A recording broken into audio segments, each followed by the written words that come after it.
Amém? Diz assim a palavra do Senhor. Lucas 15:1. E chegando-se a ele todos os publicanos e pecadores para o ouvir.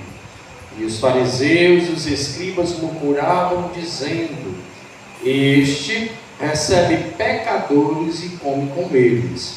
E ele lhes propôs esta parábola, dizendo: Que homem dentre vós, tendo 100 ovelhas, perdendo uma delas, não deixa no deserto as 99 e não vai após a perdida até que venha achá-la? Meus irmãos, pule lá para o versículo de número 8.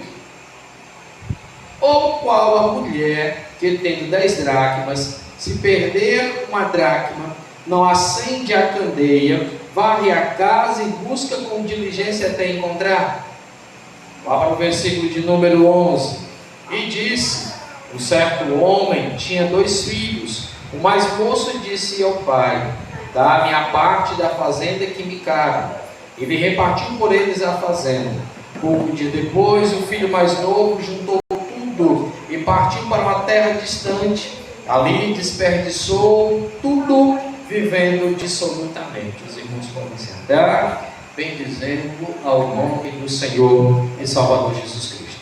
Meus amados irmãos, o texto nos leva adiante de um conjunto de parábolas no capítulo 15 do Evangelho segundo São Lucas. Esta passagem especial do capítulo 15 nos traz a reflexão alguns textos importantes da Santa Escritura que nos fazem refletir, louvado seja Deus, qual deve ser o nosso comportamento, o nosso procedimento, qual deve ser a nossa atenção diante de uma situação de perda. Aleluia! O primeiro ponto nos mostra quando uma mulher, aleluia, aliás, um pastor perde uma ovelha. O outro texto nos mostra quando uma mulher perde a sua dracma, perde o seu dinheirinho tão suado, tão sofrido. E a terceira passagem nos leva ao filho pródigo, onde um pai perde o seu filho, aleluia, para as circunstâncias que o próprio filho procurou. Meus irmãos, quando o capítulo 15 aqui nos é mostrado, nós observamos que se juntam fariseus, saduceus, publicanos e começam a razoar entre si. Primeiro, os fariseus e publicanos, aleluia, são objeto de grupo religioso que viviam a procurar defeitos, dificuldades no ministério de Jesus. E quando nada encontrando de que o acusar, inventavam as suas coisas para ter o que falar do mestre. Observando o texto, a gente percebe, meus irmãos, que quando Jesus come e bebe com os publicanos, com os pecadores, quando Jesus senta-se à mesa para ensinar os pequeninos, quando Jesus conversa, orienta, exorta, corrige a vida de prostitutas, de bêbados, ele consegue ir até as camadas mais tristes da sociedade e trazer um alento à alma daqueles que já foram abandonados pelos religiosos. Jesus nos dá um exemplo maravilhoso, meus irmãos, que nós não devemos estar procurando quem está bem, mas sim quem está terrivelmente acometido de cegueira espiritual, de frieza, de uma situação terrível em sua vida, pois o Evangelho ele trata e trata na alma. O Evangelho ele cura e sara na alma. O Evangelho liberta o oprimido da sua prisão. O Evangelho ele alimenta o faminto. O Evangelho ele sacia a sede do sedento. Então a palavra de Deus está nos dizendo: ei, deixe de procurar aplicar, expor a palavra para aqueles que já têm Jesus. Aplique, exponha para aqueles que nada têm. Apresente o Evangelho para aqueles que estão perdidos, que não conhecem a causa, que não conhecem a palavra, que não têm intimidade com o Senhor, pois eles é que precisam de médico, eles é quem precisam de um alento para as suas almas. Jesus estava tratando, meus irmãos, de uma forma didática em 3 parábolas, como nós devemos nos portar. Primeiro ele apresenta um pastor que deixa 99 ovelhas no deserto e sai a procurar a ovelha que se desgarrou no aprisco. Meus irmãos, isto para nós nos dias de hoje nos mostra como devemos tratar aqueles que se chegam ao Evangelho e ainda estão verdinhos, imaturos, que ainda não têm condição de se alimentar de alimento sólido, estão no leite espiritual, estão bebendo de uma fonte, aleluia, mas ainda não têm capacidade de suporte para entender as coisas mais profundas do Evangelho.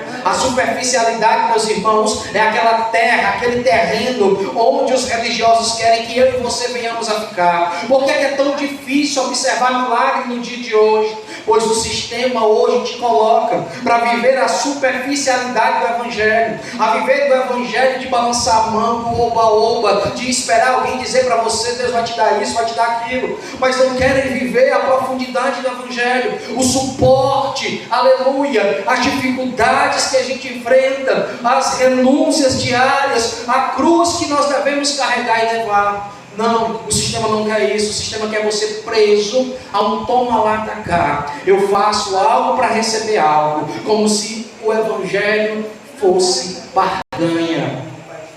Meus irmãos, o Evangelho não é barganha. O Evangelho não é um toma lá da cá. O Evangelho não é eu faço algo para Deus me dar. Não, o Evangelho é agradecer o que Ele já fez. Ele já te concedeu a salvação por intermédio de Jesus Cristo, e agora você segue a paz, a santificação para poder ver a Deus. Agora você segue o bem, porque é mister para nós que conhecemos o Senhor aplicar a nossa vida a obedecer a palavra. Ora, se nos consideramos, se nos sentimos assim e entendemos que somos salvos na pessoa de Jesus, muito maior é a nossa responsabilidade perante o Evangelho de viver e testemunhar da palavra. Louvado seja Deus. Meus irmãos, ele tinha perdido a sua ovelha e saiu a procurar aquela ovelha. Isso nos faz entrar em um paralelo interessante. Ora, o que é a ovelha? É um animal que não tem nenhum intelecto, não tem nenhuma capacidade cognitiva. É um animal que simplesmente age por instinto. Pasmem, algumas pessoas também vivem uma situação parecida como essa, muito mesmo, quando se referem à questão do Evangelho. Muitos só agem por instinto, só agem por aquele feeling de dizer, eu acho que eu estou sentindo algo, eu percebi alguma coisa. Meu irmão, o Evangelho é a vontade de Deus revelada. A palavra de Deus é que nos guia e nos coloca diante de uma condição de viver o sobrenatural. Os milagres hoje estão escassos, não é por outra coisa, é porque o povo esqueceu-se de Deus e focou no oba-oba, no grito, no pulo, no rodopio, e esqueceu de adorar em espírito e em verdade, esqueceu de fazer o bem, esqueceu de seguir a paz e a santificação, esqueceu de orar sem cessar, esqueceu de se regozijar sempre, esqueceu, aleluia, de que a vontade de Deus é boa, perfeita e agradável. Quando nós quisermos ver o sobrenatural de Deus, precisamos entender, aleluia, que a nossa parte que nos cabe, ela precisa ser executada em algo além. Aleluia. Aquele pastor saiu diligentemente a procurar, porque a ovelha não tinha intelecto e nem capacidade de voltar ao aprisco sozinho. E isso, meus irmãos, é uma responsabilidade minha e sua, de que quando estivermos diante de pessoas que não conhecem a palavra, irmos até elas apresentar a palavra de Deus. Irmos até essas pessoas e apresentar o Evangelho que liberta. Irmos até essas pessoas e chamá-las para um compromisso com a verdade. Hoje é estreito, irmãos. Mas aqui, pastor, não é que nem na China não. Na China persegue, na Nigéria tocam fogo no povo. Irmãos, é estreito. Porque a gente está cercado tanto de mau exemplo, que quando você chama alguém para vir ouvir a palavra, para vir fazer parte do culto, as pessoas têm um pé atrás. Não é aquele povo lá. Antes, irmãos, o povo não queria vir por quê? Não gosto de igreja evangélica não, porque é um pegadeiro na mão, e é chamando a gente lá para frente, e não sei o quê. Se a gente voltasse a essa época, em que os crentes tinham o prazer de convidar o povo a vir à frente e aceitar Jesus. Hoje, o povo não vem à igreja porque muitas vezes é examinado As pessoas olham o que está vestindo, o que está usando, deixou de usar, como fala, como senta, qual é a Bíblia, qual não é. As pessoas examinam e se comparam. Hoje as pessoas não querem vir à igreja porque as próprias ovelhas colocam a outra ovelha a se perder. Hoje as pessoas não querem voltar para o aprisco porque também está faltando pastor que chame pela ovelha. A ovelha, meus irmãos, ela não precisava que o pastor a açoitasse, irmã Diana. Não, ele não usava vara nem cajado. O cajado simplesmente para se pôr de pé. Mas quando ele falava, a ovelha conhecia e voltava para o aprisco para fugir dos lobos. Hoje, me parece que a ovelha fez um pacto com o lobo e agora anda com o lobo. Isso para nós, meus irmãos, representa que nós somos ovelhas e não temos parte com os lobos. Então, longe de nós caminhar, longe de nós ter parte, longe de nós ficar à mercê da vontade do lobo. Digo-vos, diz Jesus, que haverá alegria com um pecador que se arrepende, como tal qual houve quando o pastor encontrou a sua ovelha perdida. Meus irmãos, o termo perdido, perdição, liberdade, libertinagem. Olha que coisas interessantes. Quando algo está perdido, pode ser encontrado. Quando o termo tem uma ação de perdido, perdição, isto nos mostra que não há possibilidade de encontrar, pois é uma constante o ato de perder. E quem gosta de perder? Eu não gosto de perder. Creio que você também não gosta de perder. A única coisa que nós gostamos de perder é o velho homem. Perder a identidade do homem anterior. Perder a identidade da mulher do passado. Hoje nos colocamos como nova criatura. Tudo que era velho se fez novo e queremos ganhar crédito diante de Deus, ganhar graça diante de Deus, ganhar a salvação prometida por Jesus. É isso que nós queremos ser a ovelha que foi colocada nos ombros pelo sumo pastor e volta para o aprisco bem segura. Louvado seja o nome do Eterno. Coisa maravilhosa, meu irmão, minha irmã, é você colocar sua cabeça no travesseiro e saber que você foi a melhor mulher possível, ou o melhor homem possível. Você se esforçou, você tentou, seguiu a luz da palavra e não se desviou do caminho que Deus preparou para a tua vida. Louvado seja Deus. A segunda parábola fala de uma mulher que encontrou o quê, meus irmãos? Uma dracma. Aliás, ela perdeu a dracma e a encontrou.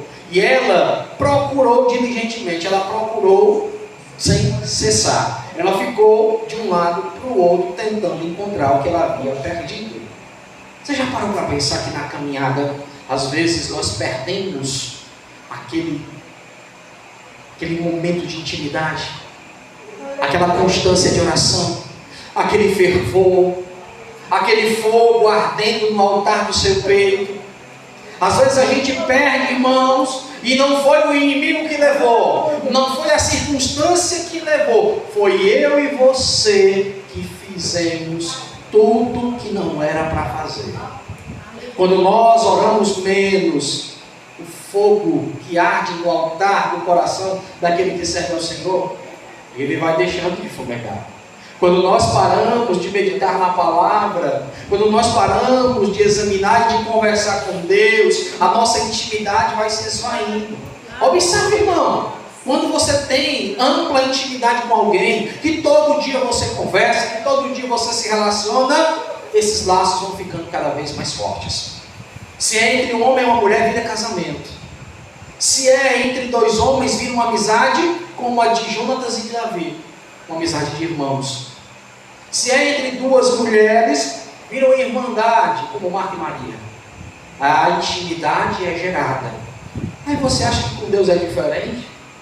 Se nós pararmos de falar com Ele, também pararemos de o escutar. Se nós nos afastarmos dEle, como Ele se aproximará de nós? Glória a Deus, que Deus é misericordioso, irmãos, e que nos deu o seu Espírito Santo, para que num momento, num surto de inteligência, nós venhamos nos lembrar, assim como lembrou o filho pródigo, ir na casa do meu pai. Nos tempos em que eu adorava, nos tempos em que eu buscava, eu era mais feliz. Nos tempos em que eu tinha intimidade, eu tinha alegria no meu coração. O Senhor nos cobra, irmãos, a voltar a este tempo, a de buscar diligentemente a sua face. O profeta Isaías vai dizer: buscar o Senhor enquanto se pode achar, invocar o enquanto está perto. Capítulo 55, verso de número 6. É necessário buscar o Senhor enquanto a porta da graça estará aberta.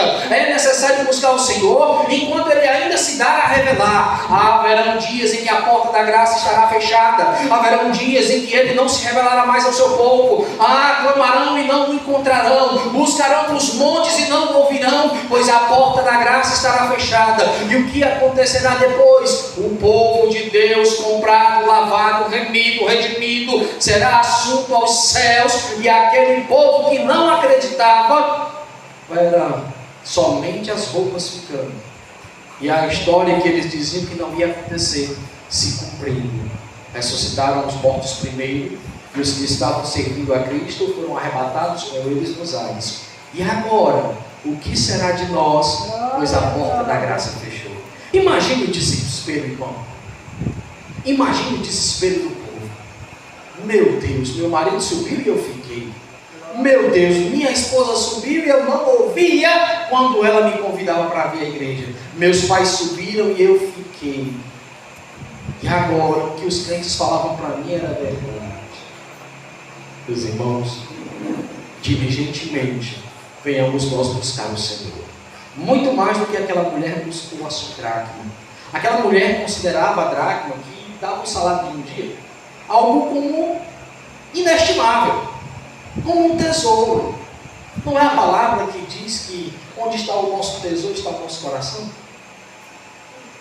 Não é a palavra que nos vai mostrar que nós devemos procurar saber onde está o nosso tesouro, pois o nosso coração está implicado nesta coisa? Se o teu tesouro é o Senhor, glória a Deus. Se o teu tesouro é a palavra do Senhor, glória a Deus. Se o teu tesouro é praticar aquilo que o Senhor manda, aleluia. Diligentemente busque, diligentemente corra atrás, seja incansável na busca pela redenção.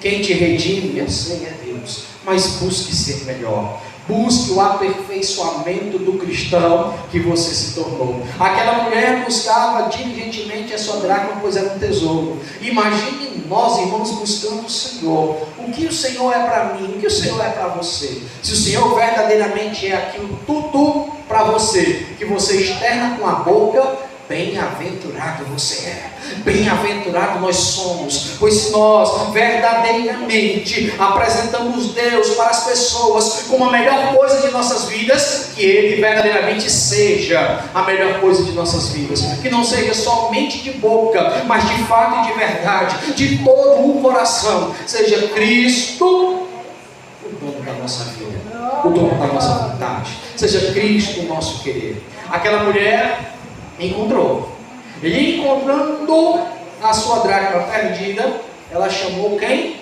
As vizinhas. Ela fez missão, irmão, dizendo: olha, se alegrem comigo, porque eu achei a minha dracma perdida. Sabe o que é isso aqui, meus irmãos? Representa de uma forma muito linda quando alguém encontra Jesus. A alegria é tão grande no coração que ele sai contando para todo mundo: ei, eu tive um encontro com Deus, esse negócio de ser crente é bom, esse negócio de adorar a Deus não tem coisa melhor não. A gente pula, a gente se alegra, diz glória a Deus, diz aleluia, vai para casa tão feliz que nem parece que a gente tem problema, que nem parece que a gente tem dificuldade, que tudo será resolvido. E se não for resolvido, glória a Deus do mesmo jeito, pois nós não adoramos a Ele por aquilo que Ele nos dá, mas por aquilo que Ele é. Então, meu irmão, encontrar a dracma perdida é encontrar a alegria que está faltando à tua vida. Esta alegria, este vazio, só pode ser preenchido com o Espírito Santo, pois a alegria do Senhor é a tua força, e o Espírito Santo Consolador não nos deixa órfãos. Ele Ele nos preenche, nos ensina quão boa, perfeita e agradável é a vontade do Senhor. Por isso, meu irmão e irmã, se deleita com o Espírito Santo na tua vida. Muitos ficam preocupados: irmão, mas o Espírito Santo ele só fica na vida daquele povo que fala assim, que fala daquele jeito, que tem um linguajar espiritual de línguas. Não, irmão, não se ilude com essa conversa. O Espírito Santo é aquele que te diz: faz o bem. O Espírito Santo é aquele que diz: ei, o teu Redentor vive e por fim se levantará por você. O Espírito Santo é aquele que diz todas as manhãs: abençoa teu filho e tua filha antes de sair de casa. O Espírito Santo é aquele que diz: faz o bem a tua esposa, pois é tua companheira. O Espírito Santo é aquele que diz: faz bem o teu marido, pois é ele que o Senhor constituiu para te ajudar nesta caminhada. Meu irmão, minha irmã, o Espírito Santo ele ensina, aleluia, coisas mais profundas do que ficar falando em línguas estranhas. Durante um tempo ensinaram os crentes que línguas estranhas eram língua de anjos. Mas o apóstolo Paulo disse que foi arrebatado até o terceiro céu e ouviu coisas inefáveis, coisas que não eram lícitas aos homens falarem, uma linguagem que homem nenhum poderia falar. Então, como os homens falam línguas dos anjos? A glossolada é um dom do Espírito Santo, que só edifica aquele que fala, não a igreja, pois a igreja só é edificada se houver um intérprete destas línguas. Olha, meus irmãos, que coisa interessante. A glossolalia foi usada de uma maneira gloriosa no Pentecostes, quando o homem cheio do Espírito Santo receberam línguas como partidas de fogo e cada um ouvia o outro falar na sua língua materna. Era como se tivesse um alemão, um italiano, um japonês, um tailandês, um brasileiro e, aleluia, um sul-africano, falando cada um na sua língua e se entendendo na língua universal da fé, se entendendo como se fosse uma língua só, cada um falando o seu idioma. Esse é o verdadeiro dom de línguas. Aí tem muita gente preocupada que o Espírito Santo é sobre a vida daqueles que falam isso exclusivamente. Me diga, você tem certeza, não tem, que Jesus era cheio do Espírito Santo? Eu acredito que sim. Mas qual foi a língua espiritual estranha que Jesus falava? Qual é o proveito, irmãos, que nós vamos ter de falar de uma forma que os ouvintes não entendam? É como você chegar em um ambiente em que determinados grupos estão e você começar a querer falar de uma forma diferente do que é o contexto daquele povo. Já pensou? Você vai pregar para pessoas humildes, vai até um ambiente onde as pessoas não tiveram, seja por não querer ou por falta de oportunidade de estudar. Aí você chega falando de forma culta, falando com um vocabulário de quem é professor, de quem é universitário, para pessoas humildes e simples. Não serão entendidos. Você não será entendido. Eles não compreenderão nada. Que evangelho é esse? O evangelho de verdade, ele atende ao coração do necessitado. E aí, meus irmãos, o dom de línguas ele entra em ação. É aí onde a gente fala o promode quando é necessário, o verbo quando é necessário, porque essa licença ela é permitida para tocar no coração daquele que precisa, para encontrar aquela vida que está sedenta de Jesus e muitas vezes por falta de Espírito Santo você não consegue chegar lá. Mas, irmãos, tudo é oportunidade. Esteja disponível. Lucas 12:12 vai dizer que naquela mesma hora o Espírito Santo nos ensinará o que dizer. Então não dê desculpa, não sei pregar, não sei orar, não sei cantar, não sabe, mas deixa a timidez de lado. Seja ousado. Nem que não seja por você, pelo Senhor, pela obra de Deus. Seja ousado para dizer: Cristo precisa chegar a esta família, eu vou orar. Cristo precisa chegar a esta vida, eu vou pregar para Ele. Cristo precisa chegar a este povo, levante um clamor. Mas não deixe a oportunidade passar. Você lembra de Bartimeu, filho de Timeu? A Bíblia não disse o nome, só diz que ele era filho de Timeu, um cego na cidade de Jericó. Jesus não passaria novamente por Jericó. Era a única oportunidade que ele tinha. O que é que diz a Bíblia? Não diz. Ele batia no peito e gritava: Jesus, filho de Davi, tem misericórdia de mim. E o povo mandando ele calar a boca, e ele gritando: Jesus, filho de Davi, tem misericórdia de mim. Mandaram ele calar a boca, ele continuou, porque era a oportunidade que ele tinha. Nós não sabemos, irmãos, qual será a última oportunidade de você pregar para esse parente. Você não sabe se não é a tua última oportunidade de um arrependimento, de entregar a vida para Jesus, de pedir perdão ao Senhor por algo que fez ou pensou. Não sabemos qual será a nossa última oportunidade. Por isso precisamos viver uma vida de aproveitar a oportunidade que Deus nos dá.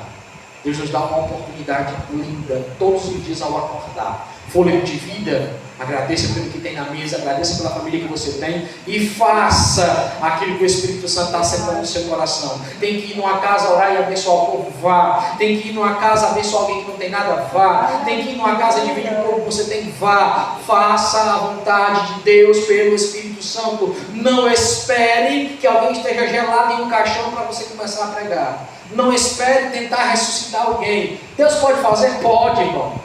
Mas não espere. Se você tiver uma oportunidade antes, fala, pregue. Porque, meus irmãos, olha o que diz o texto, a terceira palavra. Esse é o filho pródigo. A dracma, assim como a ovelha, né, não tem intelecto. A ovelha tinha uma comoção, a ovelha poderia ir. A ovelha é muito semelhante àquela pessoa que não tem entendimento da palavra e vem à igreja ouvir, e às vezes desgarra e o pastor tem que ir atrás. A dracma não tem intelecto e nem tem mobilidade. Quem tem que procurar? O dono. O responsável tem que procurar. Mas o filho pródigo, ele resolve sair de casa. O filho pródigo tinha intelecto, pois ele calculou a sua herança e pediu herança. Filho pródigo, meus irmãos, é aquele que conhece a verdade e resolveu se desviar. Resolveu se afastar do caminho. Filho pródigo é todo aquele que pede a herança que lhe cabe antes que o seu pai tenha falecido, pois a herança é aquilo que os humanos, nós homens, dedicamos aos nossos filhos quando nós falecemos, seja o pai, seja a mãe, enfim. É algo que cabe numa partilha pós-morte. Porém, tem uma coisa interessante, o texto diz que o pai estava vivo. É uma afronta. Para o Oriente Médio é como se ele dissesse: o Senhor não é nada para mim.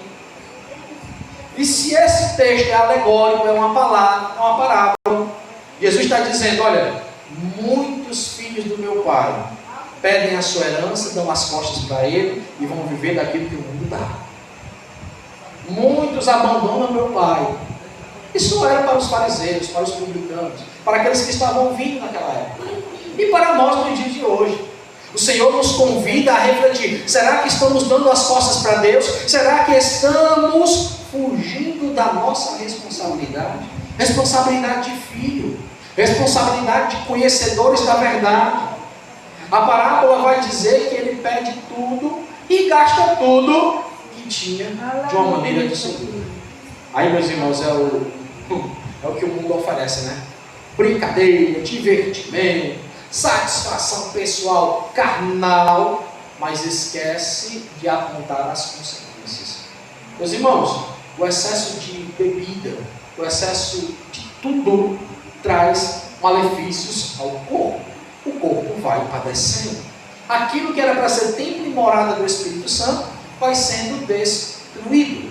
Ah, não, mas a gente que é crente, a gente não bebe, a gente não fuma, não faz isso, não faz aquilo. Mas às vezes exagera na comida. Você também vai destruindo o templo e morada do Espírito Santo. Às vezes come coisas que não deveria comer, se alimenta de coisas que não são saudáveis. Não tem prática saudável de atividade física. Hoje as pessoas estão acordando para cuidar do templo e morada do Espírito Santo. Só que a gente vê são pessoas caminhando, pessoas nas praças se exercitando.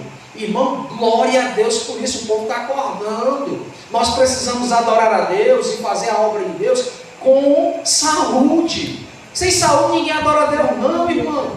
Sem saúde ninguém tem força para louvar o Senhor não. Sem saúde a gente não tem força para pregar, para fazer nada na vida. Precisamos de saúde. Cuidemos do templo e morada do Espírito Santo. E aí, meus irmãos, ele gasta tudo indissolutamente, vai maltratar o corpo. E como se não fosse pior, já tinha maltratado o espírito, pois ele rejeita o pai e vai viver com os amigos, brincando. Mas o dinheiro acaba. Meus irmãos, o que é interessante, né? Quando a pessoa está cega, ela não consegue enxergar quem somente tira proveito da sua vida. O inimigo, ele faz assim, ele dá, e quando ele requer, ele cobra com juros e correção. E retira tudo aquilo que trazia a alegria. E essa ressaca vem trazendo uma série de coisas. Ressaca moral, física, psicológica, é um abalo terrível na estrutura humana. Meus irmãos, ai de nós se a gente se afastar. Ai de nós que conhecemos o Evangelho se a gente procurar outro caminho. Pois diz a palavra que aquele que experimentou o dom espiritual, das coisas do céu, que fez parte do reino, uma vez se afastando, é impossível o reconciliar de novo. Carta aos Hebreus. Meus irmãos, não sejamos como o pródigo. Venhamos ser como o filho mais velho. Que mesmo insensato dizendo, pai, o Senhor nunca me deu nada para eu compartilhar com os meus amigos. Mesmo dizendo uma bobagem como essa, para ouvir do pai do filho, tudo que eu tenho é teu. Mas o teu irmão estava morto e viveu. Olha que coisa interessante. O pai compara a vida de quem resolve satisfazer a carne como alguém que está morto. Satisfazer a carne é morrer para o Senhor. É morrer para o Pai. É decretar a sua sentença de morte espiritualmente. Viver pelo Espírito é que modifica, é que nos sustenta, é que purifica e purga a nossa alma. Aquele jovem gasta tudo que tinha, vai viver agora se alimentando do que os porcos comiam. Diz o texto que ele cai em si. Aí, meus irmãos, é aquilo que a gente costuma falar. Muitas pessoas, muitos, não adianta você pregar, eu pregar, qualquer outro pregar, porque precisa cair em si. Você deve dizer assim, eu conheço pessoas assim.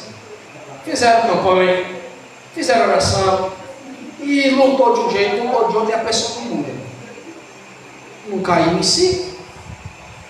Não atentou que tudo que faz está fazendo mal para si próprio. Irmão, tem gente que tem a servidura, sabe que não pode ser de um jeito e continua sendo. Aí Deus permite algumas coisas na vida, aí começa a escrutinizar. Ai, está doendo. Eita Jesus, por que, Senhor? Coisa difícil. Aí começa a viver os apertos. Às vezes Deus permite que o inimigo toque na saúde, que o inimigo toque nas finanças, que o inimigo toque nos sentimentos, que o inimigo tenha licença para tocar em algumas áreas. Aí a pessoa começa a querer se voltar para Deus, mas ainda não cai em si. Irmãos, cair em si é o ato da gente tomar consciência e dizer o que é que eu estou fazendo da minha vida. Eu preciso me libertar, eu preciso voltar para Deus urgentemente. Quando a pessoa conhece o Evangelho, você pode observar, é mais difícil dela se reconciliar. É mais difícil dela restaurar a aliança. A aliança quebrada, ela tem um porém. Nós homens rompemos a aliança com Deus. Mas a Bíblia diz que Ele permanece fiel. Se nós formos infiéis, Ele permanece fiel. Eu posso quebrar minha aliança, vocês podem quebrar a aliança de vocês, mas Deus está lá esperando o nosso arrependimento.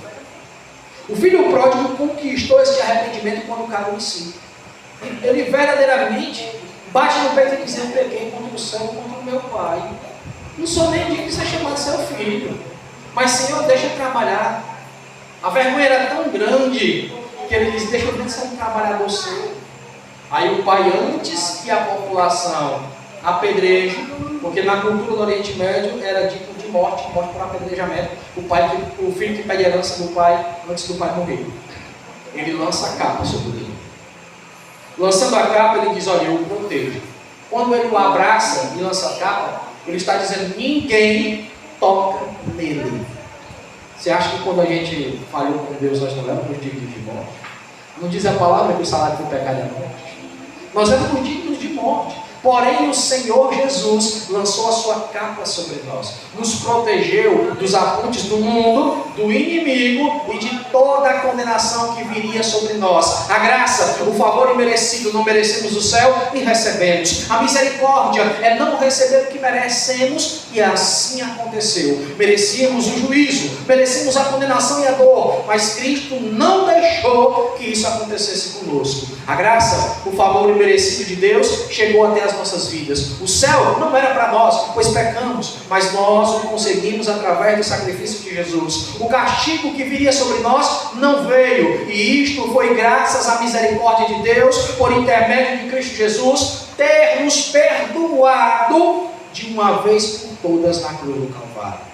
O filho pródigo é o exemplo de que o pai sempre estará de braços abertos para receber o filho arrependido. O filho arrependido, ele encontra um abrigo seguro, mas o pai não o deixa ficar sem fazer nada. É preciso dar demonstrações. Primeiro ele diz: pequei contra o Deus, contra os céus, contra o Senhor. Nem sou digno de ser chamado seu filho. Ele coloca-se na condição de terrível pecador. O arrependimento verdadeiramente bateu naquele coração. E ele em seguida faz a seguinte declaração: quero ser pelo menos um trabalhador, quero ser pelo menos um servo do Senhor. Ele se coloca na condição de receber a disciplina. E quando o pai diz para ele: olha, quero a melhor roupa, ele olhou para o filho e disse: você está vestindo com acusação, você está vestindo com pecado, você está vestindo com a vergonha e com humilhação. Troquem logo as vestes dele. Quando nós nos arrependemos, a primeira coisa que Deus faz é trocar as nossas vestes. A veste da acusação que estava sobre nós, ela é retirada. A veste da dor, da vergonha e da humilhação pelo pecado que a gente cometeu é trocada por uma veste real. Filho de rei, príncipes do Senhor. Mas o Senhor diz: coloque-lhe um anel no dedo também. O que a aliança significa, meus irmãos? Aliança significa compromisso. O pai está dizendo que tem um compromisso com aquele que se arrepende. O pai está dizendo que tem um compromisso com aquele que quer fazer a sua vontade. E o filho, logo em seguida, recebe o quê? Sandálias. Sandálias são símbolo de que nós precisamos nos mover e trabalhar. O pai diz: olha, te dou a melhor roupa, a roupa da santidade, te coloco o melhor anel, a aliança de quem vai ser cidadão do céu, e coloco nos teus pés as sandálias. Eu só posso me lembrar das sandálias que Paulo dizia lá em Efésios capítulo 6. As sandálias da preparação para a pregação do Evangelho, as sandálias de fazer a obra, as sandálias de colocar os pés na estrada e pregar o Evangelho da paz e que liberta o homem. Amém, meus irmãos? Glória a Deus. Vamos ficar de pé em nome de Jesus. Meus irmãos, estaremos em Horizonte na terça-feira. Glória a Jesus. Os irmãos ainda que estão pensando em ir, conversem com a irmã Diana para a gente ver as situações pendentes, né? Lá são 7 dias.